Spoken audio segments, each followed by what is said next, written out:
Pemerintah Provinsi Kalimantan Tengah menyatakan kesiapannya dalam menghadapi potensi kebakaran hutan dan lahan atau karhutla pada tahun 2026.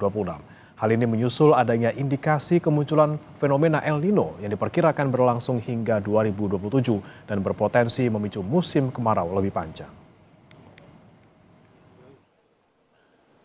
Usai rapat koordinasi pengendalian kebakaran hutan dan lahan bersama pemerintah, Wakil Gubernur Kalimantan Tengah Edi Pratowo menjelaskan antisipasi utama yang perlu dilakukan adalah menjaga ketersediaan sumber air, terutama di kawasan hutan pedalaman yang jauh dari sungai.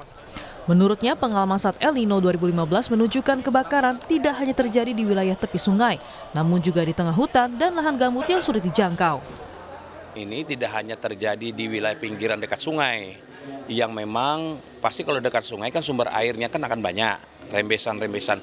Tapi kebakaran ini bisa terjadi di tengah hutan, di tengah kawasan hutan yang memang sumber airnya tidak ada, kering, karena kering. Nah, oleh karenanya ini yang penting dilakukan selain modifikasi cuaca tadi ya, bantuan hujan buatan, mumpung awan masih tersedia.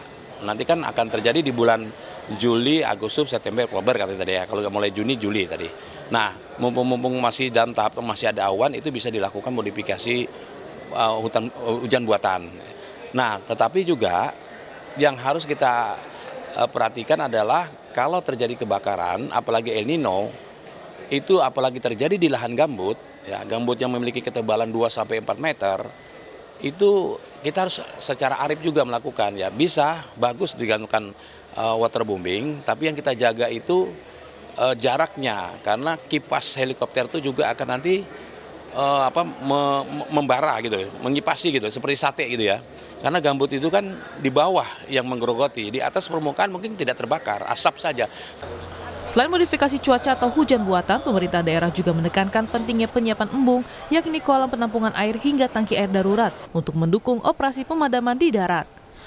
Langkah ini dinilai krusial mengingat sumber air kerap berjarak hingga beberapa kilometer dari titik kebakaran. Edi juga mengingatkan penanganan kebakaran di lahan gambut memerlukan perhatian khusus. Jahwa Majid, Muhammad Jamjari, Kompas TV, Jakarta.